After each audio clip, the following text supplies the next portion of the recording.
ನಮಸ್ತೆ, ಪವಿವಲ್ಲವ್ ಯೂಟ್ಯೂಬ್ ಚಾನಲ್ಗೆ ಎಲ್ರಿಗೂ ಸ್ವಾಗತ. ಎಲ್ಲರೂ ಹೇಗಿದ್ದೀರಾ? ನಾನು ತುಂಬಾ ಚೆನ್ನಾಗಿದ್ದೇನೆ. ನನ್ನ ಇವತ್ತಿನ ವಿಡಿಯೋ ಬಂದುಬಿಟ್ಟು, ನಾವು ಯಾರನ್ನಾದರೂ ಅತಿಯಾಗಿ ಹಚ್ಕೊಂಡ್ರೆ ನಮಗೆ ಏನಾಗುತ್ತೆ ಅನ್ನೋದರ ಬಗ್ಗೆ ನನಗೆ ಗೊತ್ತಿರೋ ವಿಷಯನ ನಿಮಗೆ ಶೇರ್ ಮಾಡ್ತಿದ್ದೀನಿ. ನನ್ನ ವಿಡಿಯೋ ಇಷ್ಟ ಆದರೆ ಖಂಡಿತ ಈ ಸಮಸ್ಯೆಯಲ್ಲಿ ತುಂಬ ಜನ ಇರ್ಬೋದು ಅಂತ ಅವ್ರಿಗೆ ಶೇರ್ ಮಾಡಿ, ಹಾಗೆ ಕಮೆಂಟ್ ಮಾಡಿ. ನಿಮ್ಗೆ ಇಷ್ಟ ಆದರೆ ನೀವು ಲೈಕ್ ಕೊಡೋದು ಮಾತ್ರ ಮರಿಬೇಡಿ. ಬನ್ನಿ ವಿಡಿಯೋ ಸ್ಟಾರ್ಟ್ ಮಾಡೋಣ. ನಾವು ಒಬ್ಬರನ್ನ ಹಚ್ಚಿಕೊಂಡ್ರೆ ಅಂದರೆ ಅದು ನಮ್ಮ ಫ್ರೆಂಡೇ ಆಗಿರ್ಬೋದು, ಇಲ್ಲ ಒಂದು ರಿಲೇಷನ್ ಆಗಿರ್ಬೋದು, ಇಲ್ಲಾಂದರೆ ನಾವು ಲವ್ ಮಾಡ್ತಿರೋ ವ್ಯಕ್ತಿ ಆಗಿರ್ಬೋದು, ನಮ್ಮ ಗಂಡನೇ ಆಗಿರ್ಬೋದು, ಇಲ್ಲ ಹೆಂಡತಿ ಆಗಿರ್ಬೋದು, ಮಕ್ಕಳಾಗಿರ್ಬೋದು, ಯಾರೂ ಆಗಿರ್ಬೋದು. ನಾವೊಂದು ಅತಿಯಾಗಿ ಒಬ್ಬರ ಬಗ್ಗೆ ಕೇರ್ ಮಾಡಿಕೊಂಡ್ರೆ, ಅತಿಯಾಗಿ ನಾವು ಹಚ್ಚಿಕೊಂಡ್ರೆ ಏನಾಗುತ್ತೆ, ನಮಗೆ ಏನೆಲ್ಲ ಪ್ರಾಬ್ಲಮ್ ಅದರಿಂದ ಆಗುತ್ತೆ, ಹೆಚ್ಚಿನವ್ರಿಗೆ ಆಗಿರಲೂಬಹುದು. ಅಂಥವ್ರಿಗೋಸ್ಕರ ನಾನು ಈ ವಿಡಿಯೋನ ಇವತ್ತು ಶೇರ್ ಮಾಡ್ತಿದ್ದೀನಿ.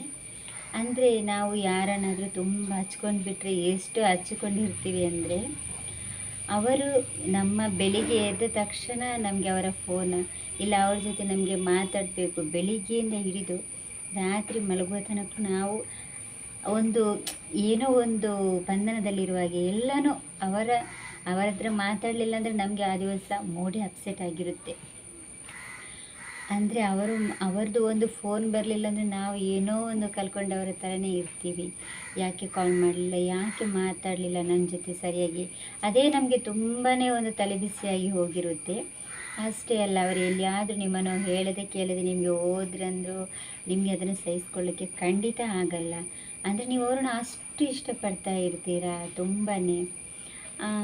ಏನೋ ಒಂದು ಪ್ರಾಬ್ಲಮ್ ಆದರೆ ಸಹ ನಿಮಗೆ ಅದರಿಂದ ಹೊರಬರಲಿಕ್ಕೆ ತುಂಬಾ ಕಷ್ಟ. ಅವರು ಎಲ್ಲಿ ಹೋದರೂ ನಿಮಗೆ ಹೇಳೋದೇನಾದರೂ ಅಪ್ಪಿತಪ್ಪಿ ಹೋದರೂ ನಿಮಗೆ ಅದನ್ನು ತಡ್ಕೊಳ್ಳಿಕ್ಕೆ ಆಗಲ್ಲ. ಇಲ್ಲ ಅವರು ಏನು ನಿಮಗೆ ಒಂದು ದಿವಸ ಕಾಲ್ ಮಾಡಲಿಲ್ಲ, ಏನು ಮಾಡಲಿಲ್ಲ ಅಂದರೂ ನೀವು ತುಂಬಾ ಹರ್ಟ್ ಆಗ್ತೀರಾ. ಎಷ್ಟೋ ಮಂದಿ ಯಾವಾಗಲೂ ಕಣ್ಣೀರಲ್ಲಿ ಕೈ ತೊಳಿತಾ ಇರ್ತಾರೆ, ಅಯ್ಯೋ ಹಾಗಾಯಿತು ಹೀಗಾಯಿತು ಅಂತ. ನೀವು ಆ ಒಂದು ಮಟ್ಟಕ್ಕೆ ಹೋಗಿರ್ತೀರ. ಅಷ್ಟಾಗಿ ನೀವು ಅವರ ಒಂದು ಇದರಲ್ಲೇ ಇರ್ತೀರಾ, ಅವರ ಜಪದಲ್ಲೇ ಇರ್ತೀರಾ ಅಂತ ಹೇಳ್ಬೋದು. ಅದೊಂದು ಪ್ರೀತಿ ಆಗಿರ್ಬೋದು, ಫ್ರೆಂಡ್ ಆಗಿರ್ಬೋದು, ಎಲ್ಲನೂ ನೀವು ಏನೇ ಇದ್ದರೂ ಪಿನ್ ಟು ಪಿನ್ ಅವ್ರ ಜೊತೆ ಶೇರ್ ಮಾಡ್ತಾ ಇರ್ತೀರ. ಅಂದರೆ ನೀವು ಎಲ್ಲಿ ಹೋದರೂ ಬಂದರು, ಏನು ತಿಂದ್ರಿ, ನೀವು ಏನು ಮಾಡ್ತಾ ಇದ್ದೀರಿ, ಪ್ರತಿಯೊಂದು ನೀವು ಅವ್ರ ಜೊತೆ ಶೇರ್ ಮಾಡ್ತಾ ಇರ್ತೀರ. ನಿಮಗೆ ಅವ್ರನ್ನ ಬಿಟ್ಟರೆ ಬೇರೆ ಪ್ರಪಂಚನೇ ಇರಲ್ಲ ಅನ್ನೋಷ್ಟರ ಮಟ್ಟಿಗೆ ನೀವು ಅವ್ರ ಜೊತೆ ಮಿಂಗಲ್ ಆಗಿರ್ತೀರ. ಇದರಿಂದ ನಿಜವಾಗಿಯೂ ಅವರು ಆ ಥರನೇ ಇದ್ದರೆ ಓಕೆ. ನೀವು ಎಷ್ಟು ಅವರನ್ನು ಕೇರ್ ಮಾಡ್ತೀರ ಅಷ್ಟೇ ನಿಮ್ಮನ್ನು ಕೇರ್ ಮಾಡ್ತಾ, ನಿಮಗೂ ಒಂದು ರೆಸ್ಪೆಕ್ಟ್ ಕೊಡ್ತಾ ಇದ್ದರೆ ಆ ರಿಲೇಷನಲ್ಲಿ ಖುಷಿಯಾಗಿರ್ಬೋದು. ಆದರೆ ಒಂದು ಕಡೆ ನೀವು ಮಾತ್ರ ಅದು ಒಂದು ಸೈಡಿಂದಲೇ ಆಗಿದ್ದರೆ ನೋಡಿ, ಅವರು ಎಲ್ಲಾದರೂ ಹೋಗಿರ್ತಾರೆ, ನಿಮಗೆ ಅವರೊಂದು ಕಾಲು ಮಾಡಿರಲ್ಲ, ಒಂದು ಮೆಸೇಜ್ ಮಾಡಿ ಹೇಳಿರಲ್ಲ, ನೀವು ಮಾತ್ರ ಇಲ್ಲಿ ಒದ್ದಾಡ್ತಾ ಇರ್ತೀರ. ಅಂದರೆ ಅವರಿಗೆ ನಿಮ್ಮ ಮೇಲೆ ಅಷ್ಟೊಂದು ಪ್ರೀತಿ ಇರಲ್ಲ, ಅಷ್ಟೊಂದು ಕೇರ್ ಇರಲ್ಲ. ಅವರು ಅಷ್ಟೊಂದು ನಿಮ್ಮ ಬಗ್ಗೆ ತಲೆ ಕೆಡಿಸಿಕೊಳ್ಳಲ್ಲ. ಆ ಥರ ಇರುವಾಗ ನೀವು ಎಷ್ಟಂತ ಫೀಲ್ ಮಾಡ್ಕೋತೀರ ಹೇಳಿ? ಆವಾಗಲ್ಲ ನಾನು ಹೇಳುವ ಪ್ರಕಾರ ಯಾರನ್ನು ನಾವು ಅಷ್ಟೊಂದು ಅತಿ ಅಂದರೆ ಅಮೃತನೂ ವಿಷ ಅನ್ನುವ ಹಾಗೆ ಅಷ್ಟೊಂದು ಅತಿಯಾಗಿ ಯಾರನ್ನು ನಾವು ಹಚ್ಕೊಳ್ಬಾರ್ದು ಅಂತಲೇ ನಾನು ಹೇಳ್ತೀನಿ. ಯಾವುದು ಕೂಡ ಒಂದು ಹಂತದಲ್ಲಿದ್ದರೆ ಮಾತ್ರ ಚೆಂದ. ಅದೊಂದು ಲಿಮಿಟ್ ದಾಟಿ ಬಿಟ್ರಂತೂ ಮತ್ತು ತುಂಬ ಕಷ್ಟ ನಮಗೆ ಅದರಿಂದ ಹೊರಬರೋದಕ್ಕೆ. ನೋಡಿ, ಈಗಲೇ ಅವರು ಇಷ್ಟು ನಿಮ್ಮನ್ನು ಕೇರ್ಲೆಸ್ ಮಾಡ್ತಾರೆ, ಇಲ್ಲಿ ಹೋಗುವಾಗಲೂ ನಿಮ್ಮ ಹತ್ರ ಹೇಳಿ ಹೋಗಲ್ಲ, ನಿಮ್ಮನ್ನು ಅಷ್ಟೊಂದು ಅವರು ತಲೆ ಕೆಡಿಸ್ಕೊಳ್ಳಲ್ಲ. ಅಂದರೆ ನೀವು ಅಷ್ಟೊಂದು ಹಚ್ಕೊಂಡಿದ್ರೆ ಅದು ನಿಮಗೆ ನೋವು ಕಟ್ಟಿಟ್ಟ ಬುತ್ತಿ ಅಂತಲೇ ನಾನು ಹೇಳೋಕ್ಕೆ ಇಷ್ಟಪಡ್ತೀನಿ. ಯಾಕೆಂದರೆ ನೀವು ಮಾತ್ರ ಅಲ್ವಾ ಅಷ್ಟೊಂದು ಇದು ಮಾಡೋದು. ಆ ಥರ ಯಾವತ್ತೂ ಮಾಡಲಿಕ್ಕೆ ಹೋಗಬೇಡಿ. ಯಾರನ್ನು ನೀವು ತುಂಬಾ ಹಚ್ಚಿಕೊಳ್ಳೋ ಮುನ್ನ ಯೋಚಿಸಿ. ನೋಡಿ, ಇವತ್ತು ನಮ್ಮ ಜೊತೆ ಒಳ್ಳೆ ರೀತಿಯಲ್ಲಿ ಇರ್ಬೋದು, ನಾಳೆ ಅವರು ಹಾಗೆ ಇರ್ತಾರೆ ಅಂತ ಏನು ಗ್ಯಾರಂಟಿ ಇರಲ್ಲ. ಮನುಷ್ಯನ ಲೈಫೇ ಶಾಶ್ವತ ಅಲ್ಲ. ಇದರಲ್ಲಿ ನೀವು ಯಾವತ್ತೂ ಸಿಂಗಲ್ ಆಗಿ ಇರೋದು, ಸಿಂಗಲ್ ಆಗಿ ಹುಡ್ತೀವಿ, ಸಿಂಗಲ್ ಆಗಿ ಹೋಗ್ತೀವಿಲ್ಲ.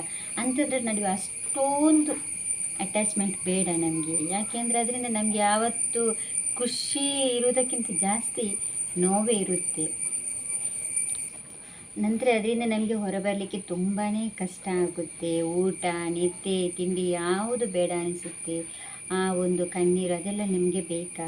ಅದಕ್ಕೆ ನಾವು ಯಾರ ಹತ್ರನೂ ಅಲ್ಲ, ನಮ್ಮ ಫ್ಯಾಮಿಲಿ ಮಕ್ಕಳು ಅಂದರೆ ನಾವು ತುಂಬಾ ಅಟ್ಯಾಚ್ಮೆಂಟ್ ಇರುತ್ತೆ.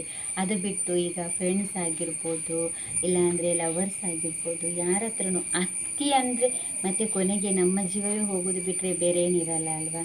ನಾವು ಸ್ವಲ್ಪ ಆಲೋಚನೆ ಮಾಡಿ ಅವರು ಆ ಪ್ರೀತಿಗೆ, ನಾವು ಕೊಡುವಂತಹ ಪ್ರೀತಿಗೆ ಅವರಿಗೆ ಯೋಗ್ಯತೆ ಇದೆಯಾ ಅದನ್ನು ಉಳಿಸ್ಕೊಳ್ಳೋಕ್ಕೆ, ಅದಕ್ಕೆ ಅವರು ಅರ್ಹರಿದ್ದಾರಾ ಅಂತ ನೀವು ಥಿಂಕ್ ಮಾಡಿ ನಂತರ ಮುಂದುವರಿಯೋದು ಒಳ್ಳೆಯದು. ಇಲ್ಲ ಅಂದರೆ ಮತ್ತೆ ಇದೇ ನೋವು, ಅದರಿಂದ ಕೊನೆಗೆ ನಮಗೆ ಸಾವೊಂದೇ ಪರಿಹಾರ ಅಂತಲೂ ಎಷ್ಟೋ ಜನ ಅಂದ್ಕೊಂಡು ಬಿಡ್ತಾರೆ. ಅದಕ್ಕೆ ನಾನು ಹೇಳೋದು, ನಾವು ಹುಟ್ಟಿದ್ದು ಸಿಂಗಲ್ ಆಗಿ, ಸಾಯೋದು ಸಿಂಗಲ್ ಆಗಿ ಅಲ್ವಾ. ಅದರ ನಡುವೆ ನಮಗೆ ಬೇಕು, ಮನುಷ್ಯ ಸಂಘಜೀವಿ ನಿಜ, ಆದರೆ ಇಷ್ಟೊಂದು ಯಾರನ್ನು ಸಹ ನಾವು ಹಚ್ಕೊಳ್ಬಾರ್ದು. ಅದರಿಂದ ನಮಗೆ ತುಂಬಾ ಕಷ್ಟ, ನಮ್ಮ ಲೈಫ್ ನಮ್ಮದು ಅಂತ ಹೇಳ್ತಾ ಇವತ್ತಿನ ವಿಡಿಯೋ ಏನು ಮಾಡ್ತೀನಿ. ಇಷ್ಟ ಆದರೆ ಲೈಕ್ ಮಾಡಿ, ಶೇರ್ ಮಾಡಿ, ಹಾಗೆ ಸಪೋರ್ಟ್ ಮಾಡೋದು ಮಾತ್ರ ಮರಿಬೇಡಿ. Thank you so much.